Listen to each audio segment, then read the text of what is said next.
The Grand Chamber of the Galactic Council had never been so tense. Representatives from 200 species filled the floating platforms that circled the massive room. At the center stood Ambassador Hyun Lee, a human woman with steel in her eyes and grief carved into the lines of her face. Across from her, the Vraxan Supreme Chancellor Krelvax spread his forearms wide in what his species considered a gesture of peace. His scales gleamed purple under the chamber lights and his voice boomed through the translation system. "We offer generous terms," Krelvax announced. "The humans may keep 60% of their colonies. In exchange, they provide us with their advanced technology and mining rights to 3 systems. This is more than fair compensation for the unfortunate incident." Ambassador Lee stood perfectly still. The unfortunate incident had killed 2.3 million humans. Men, women, children, elderly. The Vraxans had bombed civilian cities from orbit without warning. They had targeted schools and hospitals. They had laughed while doing it, according to the few survivors. Council mediator Thonril clicked his mandibles together nervously. The insectoid diplomat had mediated thousands of conflicts in his long career. He had always found compromise, always found the middle ground. He looked at Ambassador Lee with what his species expressed as hope. "Ambassador Lee," Thonril said gently, "the Council urges acceptance. Further conflict serves no one. The Vraxan Empire has agreed to compensate the families of those lost. War will only create more death." The chamber fell silent. Every species waited for the human response. Many had already drafted trade sanctions against humanity. The humans were being unreasonable, they whispered. The humans were too violent, too stubborn, too proud. They needed to learn how civilized species solved problems. Ambassador Lee finally spoke. Her voice was quiet, but it carried through every translator in the room. "No." Krelvax's scales rippled with confusion. "No, you refuse our generous offer?" "We don't negotiate with murderers," Lee said clearly. "We eliminate them." The chamber exploded with shocked voices. Thonril's antennae drooped. "Ambassador, please reconsider. Think of your people. Think of the economic consequences. Think of the lives that continued war will cost." Lee turned to face the full council. 6 months ago, my daughter was teaching at a school on Harmony Station. She was 26 years old. She loved children. She wanted to help build a future for humanity among the stars. Lee's voice remained steady despite the pain in her words. "The Vraxans destroyed that station without warning, without provocation, without mercy. My daughter died trying to shield her students from the flames." She paused, letting that sink in. "The Vraxans offer us 60% of what already belongs to us. They offer money for our murdered families. They offer peace in exchange for rewarding their aggression." Lee shook her head. "Humanity has learned this lesson before. When you compromise with those who commit atrocities, you don't get peace. You get time for them to prepare the next attack." An elderly ambassador from the Delphian Collective spoke up. His species was known for their philosophy of universal harmony. "But, Ambassador, surely you see that more violence only creates a cycle of revenge. Your human history is full of such cycles. Have you learned nothing?" "We've learned everything," Lee responded. "We've learned what happens when good people try to negotiate with evil. We've learned what happens when civilized societies think talking can stop those who only understand force. We've learned that some threats must be destroyed, not managed." Krelvax laughed, a sound like grinding rocks. "The human speaks of evil while threatening genocide against our people. The Council sees your hypocrisy, Ambassador." "We're not threatening genocide," Lee corrected coldly. "We're promising justice." "There's a difference. We will dismantle your military. We will occupy your worlds. We will ensure you can never threaten anyone again. But we won't murder your civilians. We won't bomb your children. We're not you." Thonril tried again. "The Council must warn you, Ambassador. If humanity continues this aggressive campaign, we will have no choice but to impose sanctions. Trade restrictions, travel bans, economic isolation. Your people will suffer greatly." Lee smiled without humor. "Then we'll suffer. Humanity survived worse. We survived ice ages and plagues. We survived world wars and nuclear threats. We'll survive your sanctions. The question is whether you'll survive the precedent you're setting today." "What precedent?" another council member asked. "That aggression pays," Lee said. "That if you're strong enough, you can murder millions and the Council will help you negotiate a favorable peace. That violence is just an opening position in a bargaining session." She looked directly at Krelvax. "How many species are watching this today and learning that lesson?" The chamber grew uncomfortable. Several ambassadors shifted in their seats. Aboard the flagship Retribution, Captain Jiho Park watched the council session on his display. He was a young man for such a command, only 38, but the war had aged him. He had lost friends on Harmony Station, too. Orders confirmed, Captain, his communications officer reported. Continue the offensive. No matter what the council decides, Jiho nodded. Helm set course for the Vraxan border systems. All ships battle stations. He opened a channel to his fleet. 23 ships, all that remained of Earth's deep space navy after the Vraxan attack. This is Captain Park. I know you all heard the council session. I know what they're threatening, but I also know what the Vraxans did to our people. He paused, choosing his words carefully. Command has given us the green light. We're going in. Anyone who wants to refuse this order and avoid the council sanctions, you have that right. No judgment, no consequences. But understand this. If we stop now, if we accept their terms, we tell the galaxy that human lives are negotiable. We tell every aggressor out there that we're willing to meet them halfway after they murder our families. The silence stretched for 3 seconds. Then his tactical officer spoke up. Sir, all ships report ready for action. No one's backing down. Jiho felt something tight in his chest loosen slightly. Thank you. All of you. He turned to his navigator. Take us in. Back in the council chamber, Thonril was making one final attempt. Ambassador Lee, I beg you to reconsider. The path you choose leads only to darkness. Lee gathered her documents. Mediator Thonril, with respect, I don't need lectures from species who have forgotten what darkness truly looks like. You've lived in peace so long you think it's the natural state of the universe. It's not. Peace is maintained by those willing to fight for it. She walked toward the exit, then paused and turned back. The Vraxans murdered our children, and you asked us what we'd give them to stop. Humanity's answer is nothing. We give murderers nothing but justice. Consider yourselves warned. The next species that attacks human civilians won't get negotiations. They'll get what the Vraxans are about to receive. Ambassador Hyunlee left the chamber. Behind her, 200 species buzzed with shock and fear and anger. They called humans barbaric. They called humans dangerous. They called humans unreasonable. But not one of them called humans wrong. The sanctions hit Earth harder than anyone wanted to admit. Within 2 weeks, 47 species had cut all trade relations with humanity. Food shipments stopped. Medical supplies dried up. The advanced materials needed for ship repairs became impossible to find. On Earth, Dr. Sunho Kang stood before the emergency session of the unified government. He was an old man, a historian who had studied human conflicts for 50 years. His hands shook slightly as he held his notes, but his voice remained strong. Members of the government, citizens of Earth, he began. Many of you are afraid. Many of you are angry. You see empty store shelves and wonder if we made the right choice. You hear your children ask why their friends from other planets can't visit anymore. You question whether our principles are worth this price. Sunho adjusted his glasses. Let me tell you a story from Earth's history. In the 1930s, a nation began invading its neighbors.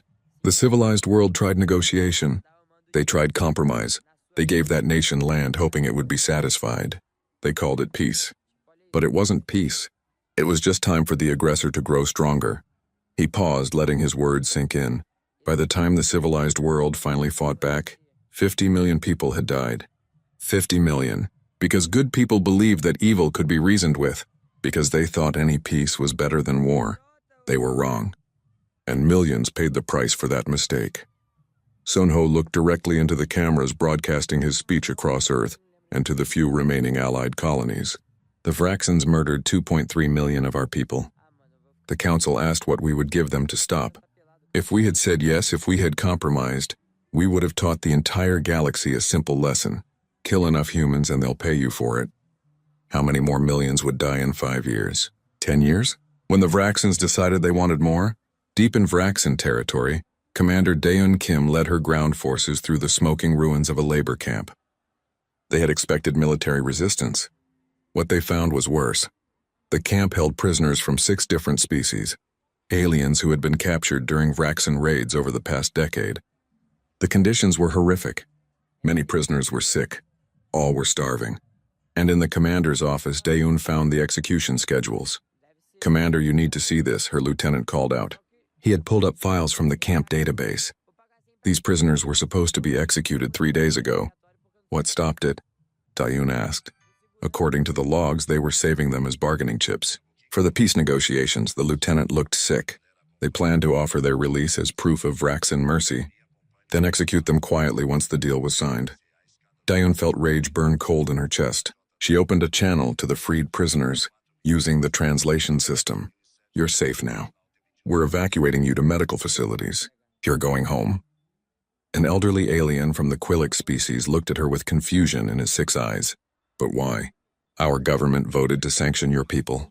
They said you were the aggressors. They said negotiations would free us. Dayun knelt down to his level. Your government was wrong, and we don't abandon innocents because their leaders made bad choices. That's not who we are. Across the galaxy, war correspondent Youngmi Han was broadcasting from the Liberation site. Her camera crew captured everything. The freed prisoners, the execution schedules, the evidence of torture, and most importantly, the confusion on alien faces when humans showed them mercy. This is Youngmi Han reporting from the former Vraxan labor camp designation 774, she said into the camera. What you're seeing now is what the Galactic Council's peace negotiations would have produced. These people would have died. The Council would have called it compromise. Humanity calls it what it is: murder. Her broadcast reached 30 billion viewers across the galaxy. For the first time, species that had condemned humanity began to question their position. On the Vraxan homeworld, General Loktar watched the broadcasts with growing concern. He had expected the humans to be brutal conquerors. Instead, they were fighting with precision. They targeted military installations. They avoided civilian casualties. They even provided medical aid to wounded Vraxan soldiers. It was humiliating. It would have been easier if the humans had been monsters.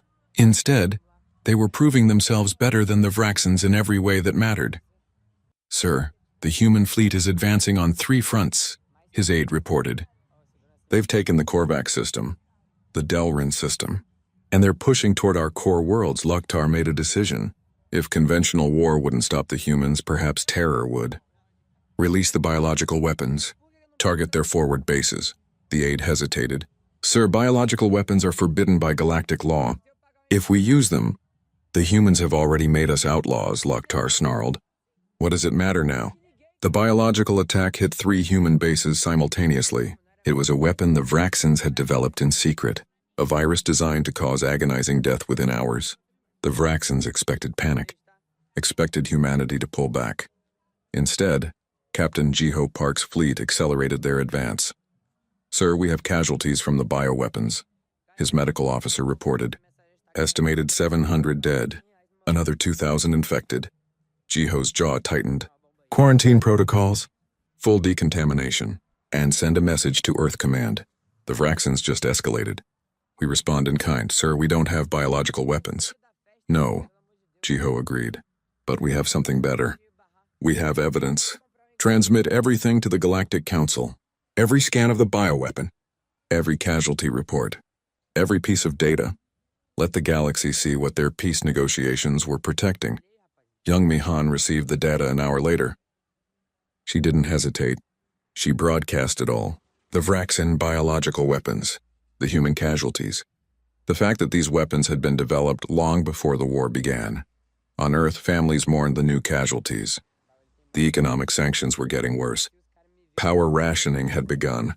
Food supplies were running low. People were tired. They were afraid. They wanted it to end. Dr. Sunho Kang spoke again, this time from a hospital bed. He had collapsed from stress during his last speech, but he refused to stay silent. I'm old, he told the cameras from his bed. I won't live to see the end of this war. But I'll die knowing we did the right thing. The Vraxans just used biological weapons against our people. They developed those weapons long before we ever fought them. They planned to use them all along. He coughed, and a nurse tried to get him to rest, but he waved her off. The council that condemned us offered to negotiate with these creatures. Think about that. Think about what peace with them would have meant. They would have kept their weapons, kept their ambitions, kept their plans, and in 5 years, or 10, they would have used those weapons on millions instead of hundreds. Back at the labor camp, the freed prisoners were finally healthy enough to travel. As they boarded the human transport ships, many of them were crying. An alien from the Navorian collective approached Commander Daeun Kim. We voted to sanction your people. the alien said softly. Our government said you were warmongers. We believed them. I'm sorry. Daeun placed a hand on the alien's shoulder. You were prisoners. You're not responsible for what your government believes. You're safe now. That's what matters. But why? The alien asked.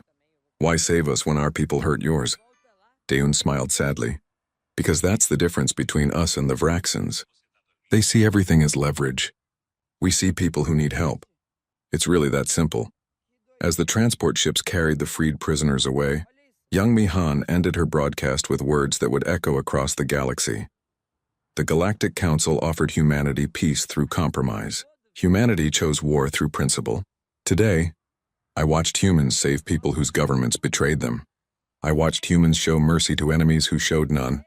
And I finally understand what humanity is teaching the galaxy. Peace without justice isn't peace. It's just delayed suffering. Sometimes the right choice costs everything, but it's still right. 3 months into the war, the Vraxan Empire was growing desperate. They had lost 30% of their territory. Their military was in retreat. And worst of all, the galaxy was starting to ask uncomfortable questions about what the humans had been saying all along. In the intelligence center of the human flagship, analyst Borasong stared at the data streaming across her screens. She was young, barely 25, but she had a gift for seeing patterns that others missed. And right now she saw something that made her blood run cold. Admiral, we have a problem, she said into the comm. Admiral So-min-yoon arrived within minutes. She was a stern woman who had earned her rank through skill and courage, not politics. What is it? Bora pulled up a star map. The Vraxans have been moving ships away from our front lines. At first I thought they were regrouping, but look at the trajectory. She highlighted the movement patterns. They're heading toward Qualix space. The Qualix voted to sanction us, Soman said slowly. They were some of the loudest voices condemning our war. Yes, ma'am. And I think the Vraxans noticed that. They're emboldened. The galaxy criticized us for fighting back. So now the Vraxans think they can expand in other directions without consequences. Soman swore quietly. How long until they reach Qualix territory? They're already there, ma'am. The attack started an hour ago. On the Qualix homeworld, panic spread through the capital city. The Qualix were a peaceful people. They had no military to speak of. Just a small defense force meant for pirates and minor threats. They had lived under the protection of galactic law and the Galactic Council for 300 years. Now Vraxan warships filled their sky, and that protection meant nothing. Benthar, the leader of the Qualix people, sent an emergency transmission to the Galactic Council. His face showed the terror of a man watching his world burn. Council, we beg for your help. The Vraxans are attacking. Our cities are being bombed. Our people are dying. Please send help immediately. Council mediator Thonril appeared on screen within minutes, his antennae drooping with concern. Leader Venthar, we are convening an emergency session. We will establish a mediation committee. We will open negotiations with the Vraxan Empire. These things take time, but... Time? Venthar's voice broke. Our children are dying now. How much time do we have while you talk? Thonril clicked his mandibles nervously. We understand your concern, but the Council's procedures must be followed. In the meantime, we suggest you prepare a list of what territories you would be willing to cede to resolve this conflict peacefully. Venthar stared at the screen in horror. Cede? You want us to give them our worlds for attacking us? It's not about what we want, Thonril explained patiently. It's about finding a realistic solution. The Vraxans clearly have military superiority. Compromise will save more lives than resistance. Trust the Council's experience in these matters. The transmission ended. Venthar looked around at his advisors. They were all thinking the same thing. The humans had been right. The Council's peace was worthless. In orbit above the Qualix homeworld, Vraxan warships prepared for another bombing run. General Loktar smiled as he gave the order. Target their capital city. Maximum destruction. Let's teach the galaxy what happens to those who supported the human sanctions. The Vraxan ships moved into position, their weapons charged. And then Admiral So-min-yoon's fleet dropped out of faster-than-light travel directly between them and the planet. This is Admiral So-min-yoon of the Earth Defense Fleet, her transmission. Broadcast on all frequencies. Vraxan vessels, you are ordered to withdraw immediately. You have 30 seconds to comply. Loktar laughed. The humans have no authority here. The Qualix sanctioned you. Why would you defend them? Because it's the right thing to do, Somin replied simply. 25 seconds. You're outnumbered 3-1, Admiral. Then you better hope your ships are as good as you think they are. 15 seconds, Loktar hesitated. The humans had proven themselves dangerous opponents. But retreat would look weak. He made his decision. All ships engage the human fleet. Ignore the planet. Destroy them. The space battle was fierce and brutal. The Vraxans did outnumber the human fleet, but the humans fought with a precision born from months of constant combat. Every shot counted. Every maneuver was calculated. On the planet's surface, Corporal Jinho Nam led his Marines through the capital city. They had dropped in pods during the space battle, a desperate move that left them surrounded by Vraxan ground forces. Sir, we've got civilians trapped in that building. One of his Marines called out. Jinho could see it. A hospital surrounded by Vraxan soldiers. They were using it as a staging ground. Knowing the humans wouldn't bomb a building full of innocents.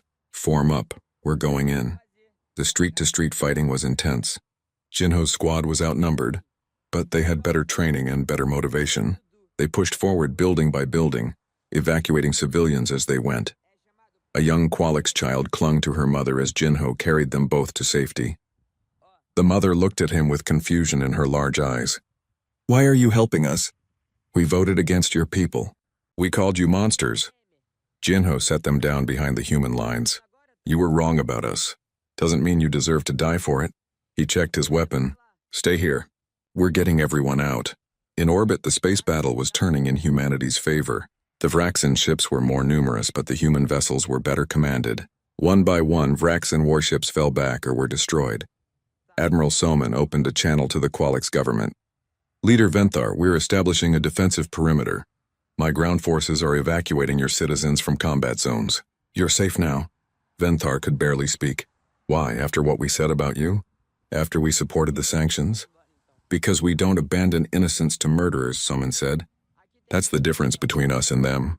Now, if you'll excuse me, I have a battle to finish. The last Vraxan ship jumped away 3 hours later. The Qualix homeworld was saved. The cost had been high. The human fleet had lost 2 ships and taken heavy damage. 73 human soldiers had died in the ground fighting. But not a single Qualix civilian had been killed after the humans arrived. Venthar addressed his people that evening. His voice was broadcast across his world and to the Galactic Council. Today, my people learned a hard truth. We thought peace could be maintained through negotiation alone. We thought those who chose to fight were barbaric. We were wrong. He paused, gathering his thoughts. The humans came to our aid despite our betrayal. They died protecting us despite our condemnation. They asked for nothing in return. They simply said it was right.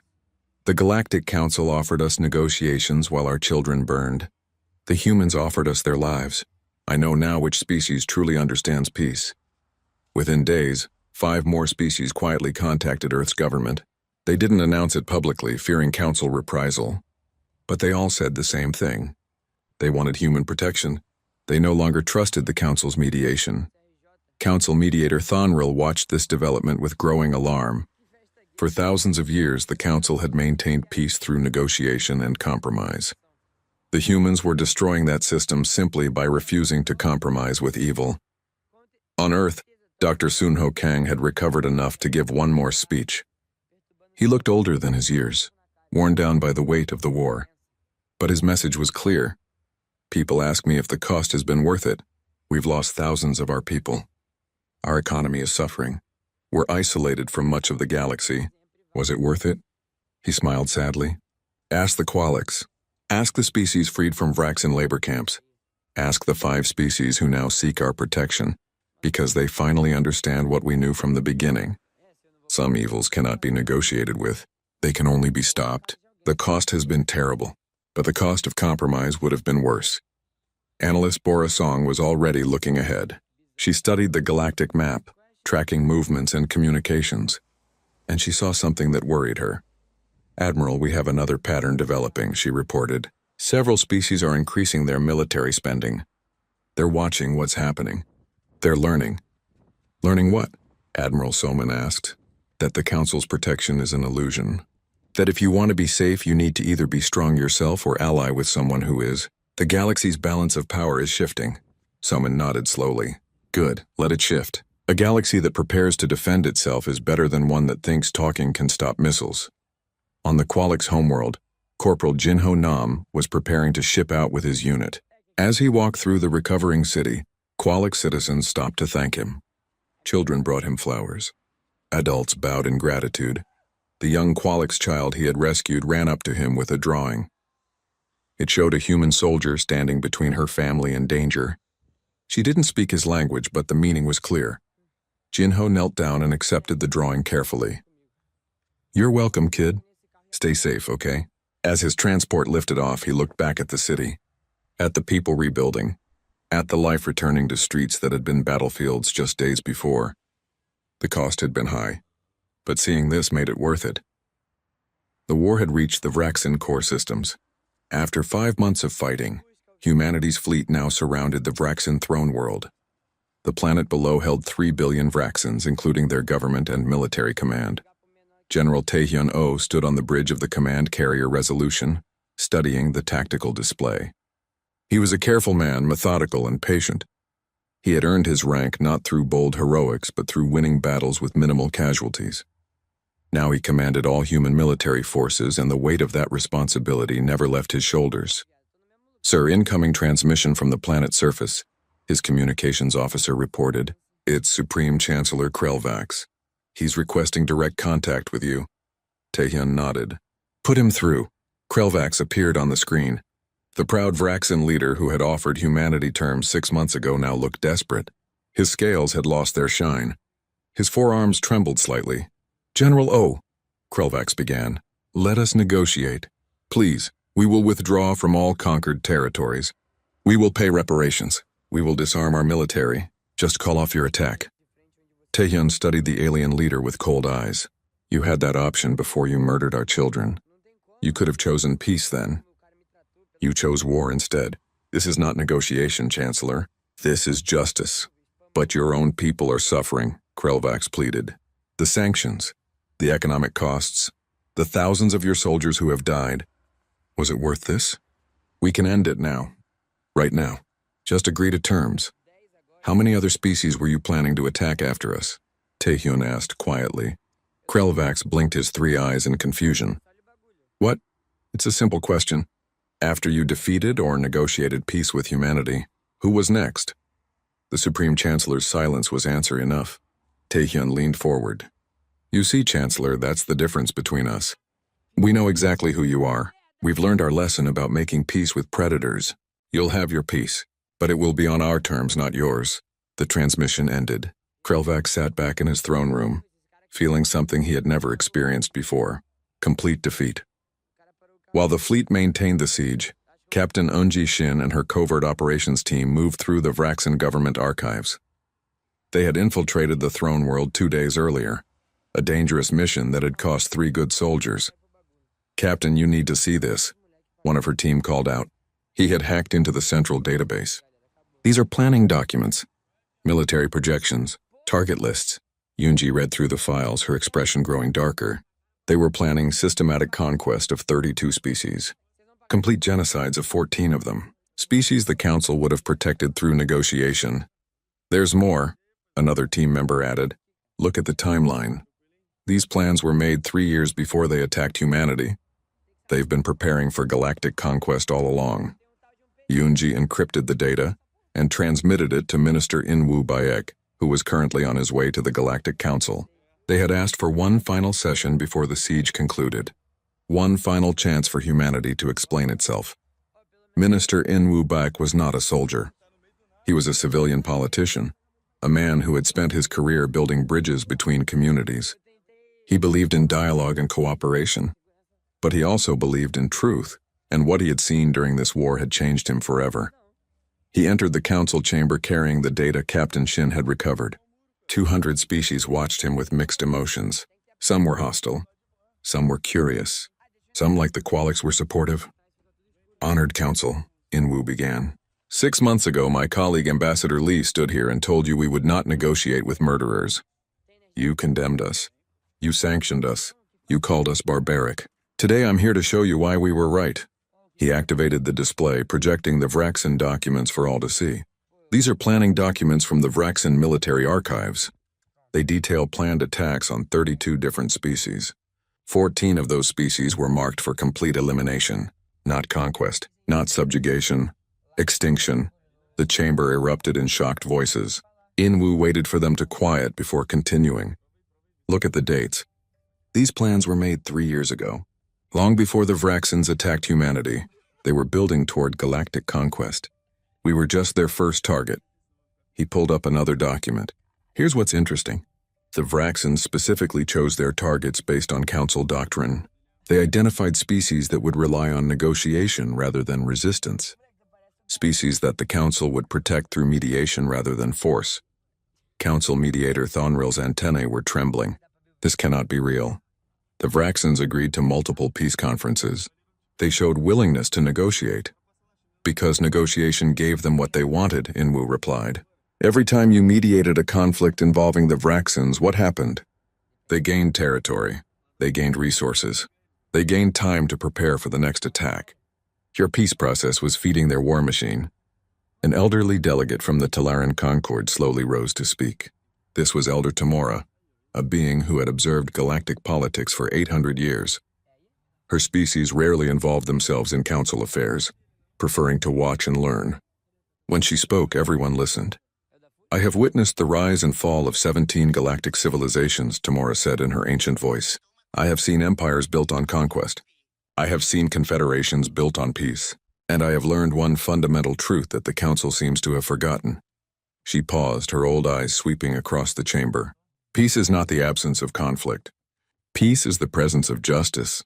When you negotiate with aggressors, when you split the difference between murderer and victim, you do not create peace. You create an environment where aggression is rewarded and innocence is punished. Tamora gestured to the documents on display. The humans understood what we forgot. Some evils cannot be reasoned with. Some threats must be eliminated, not managed. We called them barbaric for refusing to compromise. But look at the result. The Vraxans would have killed billions. The humans stopped them. Which choice was truly barbaric? The chamber fell silent. The weight of Tamora's words, backed by 8 centuries of wisdom, was impossible to ignore. Minister Inwu continued. Half of the species in this chamber are on the Vraxan target list. Your worlds were scheduled for attack within the next decade. The Council's mediation process would not have saved you. It would have given the Vraxans the time they needed to prepare for your conquest. He looked directly at Thonril. You asked humanity to think of the lives that war would cost. We did. We thought about the billions who would die if we compromised.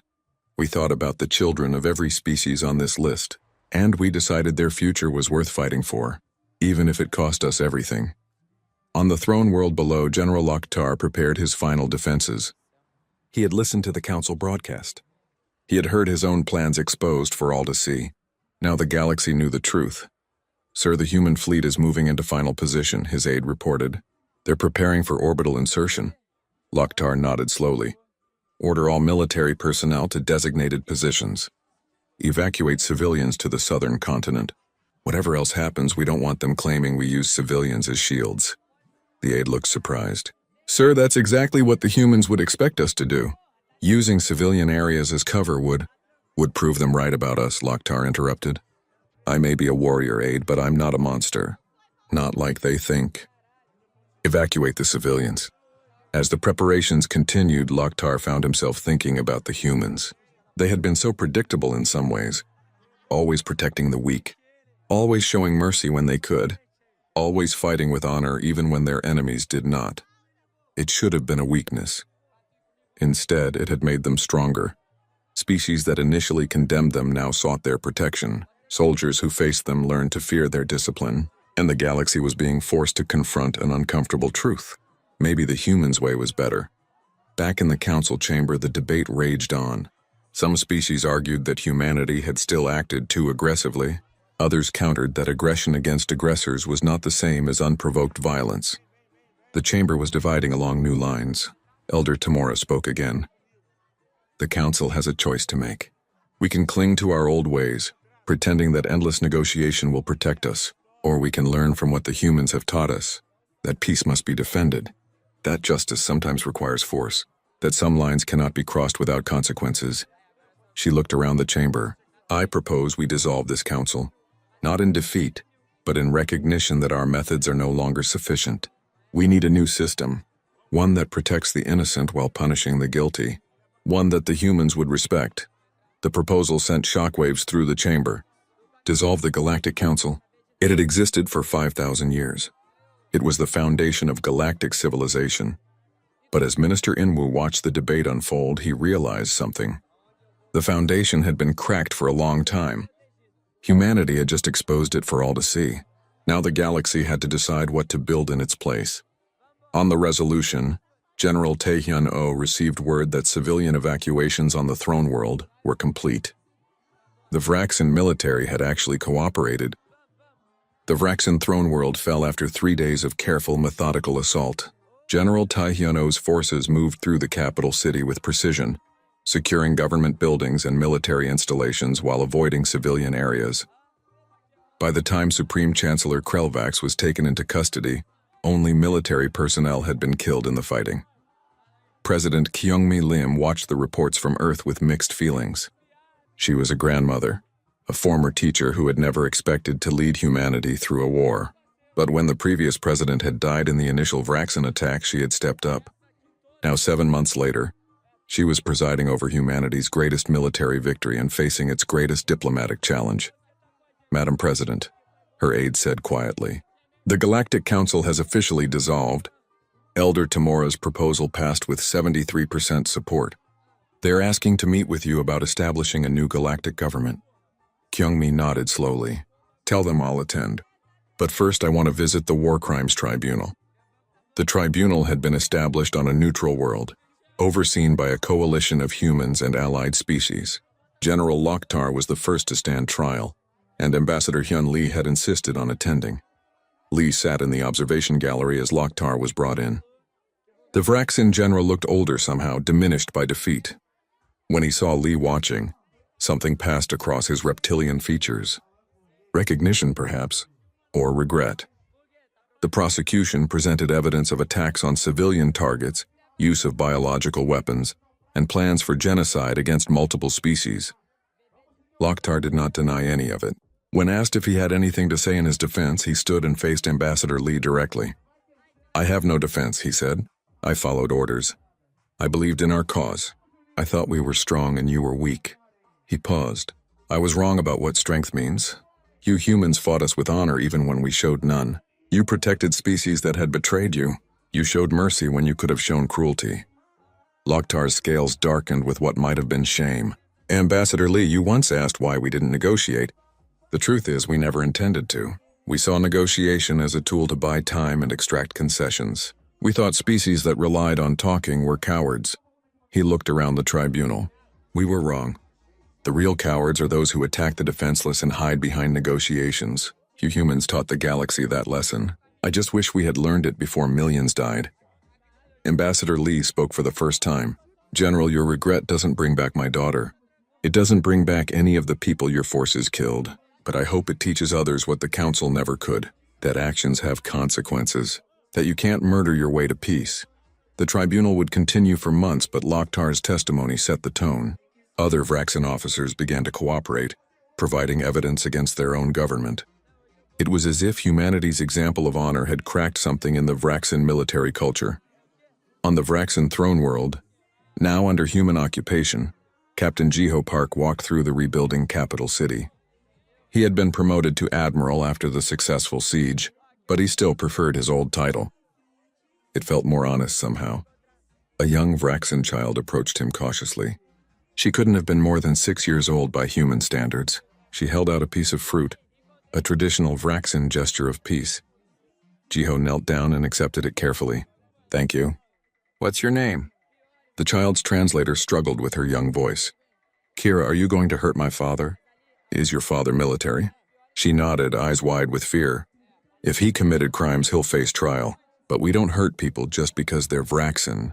We're not here for revenge. We're here to make sure this never happens again. The child looked confused. But my father said humans were monsters who eat children. Jiho smiled sadly. Your father was taught lies, so he would be willing to hurt us. We don't eat children. We protect them. All children, even Vraxan ones. He stood up. Go home to your mother. Tell her you're safe. All civilians are safe. As the child ran off, Jiho thought about the long road ahead. It would take years to rehabilitate Vrax in society, to teach them that strength didn't mean cruelty, and that honor wasn't weakness. But if a 6-year-old could learn it, maybe there was hope. In Geneva, Earth, the conference to establish a new galactic government began. President Kyungmi Lim stood before representatives from 83 species, some old council members, some new allies, some former enemies. "We didn't ask for this war," she began. "We didn't want to be the ones who changed galactic civilization. But we will not apologize for defending our people. We will not apologize for refusing to compromise with evil, and we will not let the galaxy fall back into the same patterns that enabled the Vraxans." She pulled up a document on the main display. "This is what I'm calling the Earth Accords. It's a framework for a new alliance built on clear principles. First, member species commit to mutual defense. If one is attacked, all respond. Second, aggressor species face immediate and overwhelming force, not negotiations. Third, all members maintain sufficient military strength to defend themselves." A delegate from one of the old peaceful species objected. "President Lim, this sounds like you're advocating permanent militarization. That's not peace. That's preparing for war." "No," Kyungmi corrected gently. "It's preparing for defense." The old council believed that if everyone refused to fight, there would be no wars.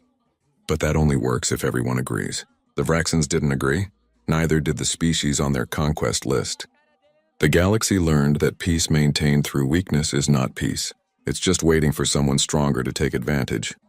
Minister In Woo Baek stood to support her. The Earth Accords don't require species to be aggressive. They require them to be capable. There's a difference. A locked door isn't aggressive. It's prudent. A strong defense isn't warmongering. It's protection. Elder Tamura rose to speak. "I have lived through 17 civilizations. The ones that lasted longest were not the most peaceful. They were the ones most willing to defend their peace. I support the Earth Accords." Over the next 3 days, 40 species signed the accords. It wasn't everyone, but it was a start. Some species, clinging to pure pacifism, refused. Kyungmi respected their choice even if she thought it was a mistake. "The accords are voluntary," she told them. "But understand that if you're attacked, the response will come from accord members, not from endless negotiations. We will protect you because it's right, but we won't pretend your ideology is practical." War correspondent Young Mi Han spent the months after the war creating a comprehensive documentary about the conflict. She had footage from dozens of battles, interviews with soldiers and civilians from multiple species, and evidence from the Vraxan archives. Her documentary, titled "The Species That Wouldn't Yield," premiered simultaneously on Earth and 47 allied worlds. It showed the Vraxan attack that started the war, the Council's demands for compromise, humanity's refusal, the liberation of labor camps, the rescue of the Qualics, the evidence of Vraxan plans for galactic genocide. But it also showed the cost. The human soldiers who died, the families torn apart, the economic hardship of the sanctions, the weight of command decisions. It didn't shy away from the ugliness of war, even necessary war. The documentary ended with Young Mi's final interview, conducted on the Vraxan throne world after its fall. "People ask if it was worth it," she said to the camera. 7,000 human soldiers dead, billions in economic damage, isolation from half the galaxy for months. Was it worth the price? She gestured to the rebuilding city around her. The Vraxans were planning to exterminate 14 species and enslave 20 more. The Council's peace process would have enabled it. Humanity said no. We paid the price so billions wouldn't have to. Was it worth it? Ask the species that are still alive because we fought. Ask the children who won't grow up under Vraxan occupation. Ask the freed prisoners who saw humans show mercy when others showed none. Young Mi looked directly into the camera. Humanity taught the galaxy an old lesson that had been forgotten. That peace without justice is just organized cowardice. That some evils must be stopped, not negotiated with. That the price of standing for what's right is high, but the price of compromise with evil is higher. Yes, it was worth it. It was always worth it. The documentary won awards on 30 planets and sparked debates across the galaxy. But more importantly, it changed how people viewed humanity. Not as warmongers, but as species willing to pay the price for principles. On Earth, Dr. Sun-Ho Kang gave one final lecture before retiring. He was weak now, his body failing after months of stress, but he insisted on speaking one more time. "I'm an old man," he told the students gathered at the university. I won't live to see what the galaxy becomes, but I can tell you what I hope for. I hope we never have to fight like this again. I hope the Earth Accords prevent the next war before it starts. I hope the galaxy learns that defense prevents more suffering than endless peace talks. He paused to catch his breath. But if we do have to fight again, I hope humanity remembers these lessons. Never compromise with those who target innocence. Never mistake the unwillingness to fight for moral superiority. And never apologize for defending the defenseless no matter what the cost.